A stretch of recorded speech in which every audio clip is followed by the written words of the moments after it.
दरबार भित्र कुनै फर्निचर वा सोफा बिग्रियो भने राजा वीरेन्द्र तुरुन्तै नयाँ किन्न मान्दैन थिए। उनी भन्थे, जनताले तिरेको करबाट हाम्रो खर्च चल्छ, त्यसैले जथाभावी खर्च गर्नु हुँदैन। आजको विडम्बना कस्तो छ भने सरकारी अड्डामा एउटा नेताले प्रयोग गरेको सोफा अर्को नेता आउने बित्तिकै फेर्ने लहर छ। जनता दुई छाक खान नपाएर भोकै सुतेका बेला सरकारी कार्यालयमा लाखौंका फर्निचर केवल अघिल्लो मान्छेले प्रयोग गरेको न्यूमा फालिन्छन्। तर वीरेन्द्र यतिसम्म सादगी थिए कि आफ्नो कोटको रङ खुइलिएर पुरानो हुँदा वा जुत्ता फाट्दा पनि नयाँ किन्नुको साटो मर्मत गरेर चलाउँथे। उनी राजा थिए, उनलाई त्यसो गर्नुपर्ने कुनै बाध्यता थिएन।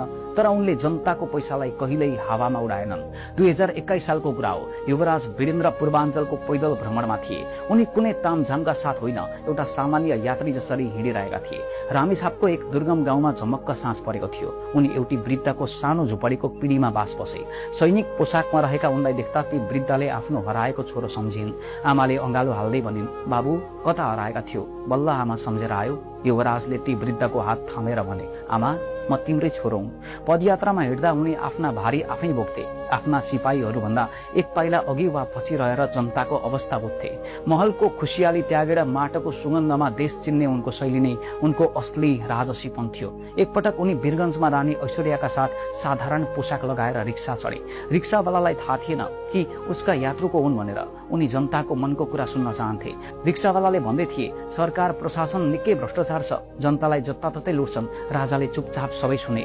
त्यस साँझको रिक्सा यात्राले उनलाई प्रशासनको नाडी छाम्न मद्दत गर्यो। पछि उनले भ्रष्ट कर्मचारीमाथि कडा निगरानी राख्न निर्देशन दिए। अर्को एक प्रसङ्गमा एक किसानका 11 जना छोराछोरी देखेर उनले हाँस्दै भनेका थिए, लौ घरमै फुटबल टिम रहेछ, तिमी चाहिँ रेफ्री भन्नु। जनतासँग यसरी ठट्टा गर्न सक्ने, उनीहरूको सुख दुःखमा यसरी मिसिन सक्ने अर्का राजा सायदै भेटिएलान्। शक्तिमा हुँदा मान्छेलाई प्राय अहंकारले छुक्छ, तर राजा वीरेन्द्रको व्यक्तित्वमा त्यो कहिले पनि देखिएन।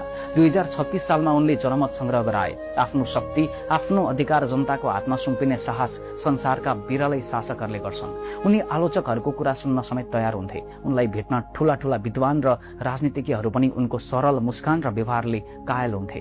राष्ट्रियता, राष्ट्रिय स्वाभिमान र स्वतन्त्रताका लागि उनी कहिले झुकेनन्, तर जनताको चाहना अगाडि सधैँ नतमस्तक भए। उनको यो सहज लोकतान्त्रिक संस्कार आजका शासकहरूका लागि एउटा ठूलो पाठ हो।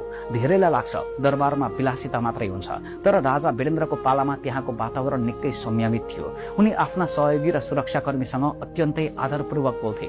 उनी कहिले पनि म राजा हुँ भन्ने दबाब देखाएर कसैलाई अपमान गर्दैन थिए। यदि दरबारमा कसैले चिया ल्याउँथ्यो भने उनी आफैले धन्यवाद भन्थे। उनका एक पूर्व सुरक्षा अधिकारी भन्थे, सरकारले हामीलाई आफ्नो मान्छे ठानेर सुख दुःख सोध्नुहुन्थ्यो। हामीलाई कहिल्यै हुकुम गर्ने राजा जस्तो लागेन, बरु एउटा अभिभावक जस्तै लाग्यो। यो अभिभावकत्व नै उनको सादगीको जग थियो। राजा वीरेन्द्र एक संवेदनशील कलाकार र गहिरो अध्येता थिए। उनी फुर्सदको समयमा चित्र बनाउँथे र गम्भीर खालका पुस्तकहरू पढ्थे। जो मान्छे पुस्तक र चित्रकलामा रमाउँछ उसको व्यक्तित्वमा एक प्रकारको गम्भीरता र शान्ति हुन्छ। उनको सादगीमा रानी ऐश्वर्याको भूमिका पनि उत्तिकै महत्वपूर्ण थियो। वीरगञ्जको रिक्सा यात्रा होस् वा गाउँलेको झुपडीको भ्रमण, उनी सधैँ राजाका साथ हुन्थिन्। उनीहरूले सँगै मिलेर मितव्ययिताको पालना गर्थे। आज देशमा कैयौं राजनीतिक परिवर्तन भए, धेरै नेताहरू आएर गए, तर राजा वीरेन्द्रको नाम आउने बित्तिकै जनताको आँखा किन रसाउँछ? किनभने उनले जनतालाई भोट बैंकको रूपमा कहिले हेरेनन्। उनले जनतालाई प्रजाका रूपमा भन्दा सन्तानका रूपमा हेरे। उनको त्यो बाल सुलभ मुस्कान, त्यो मधुर बोली र कसैको अपमान नहुने उनको शैली, यो नै उनको सबैभन्दा ठूलो राजकीय शक्ति थियो।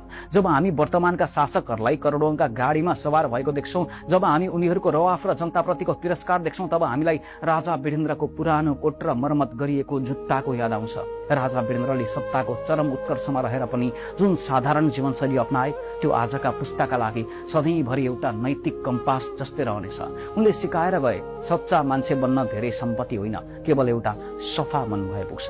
राजा वीरेन्द्र आज हामी माझ भएका भए हाम्रो देश कस्तो हुन्थ्यो? आफ्नो विचार कमेन्ट गर्नुहोला र यस्तै खोजमूलक ऐतिहासिक भिडियोका लागि ट्रुवेस्ट टिभी हेर्दै गर्नुहोला।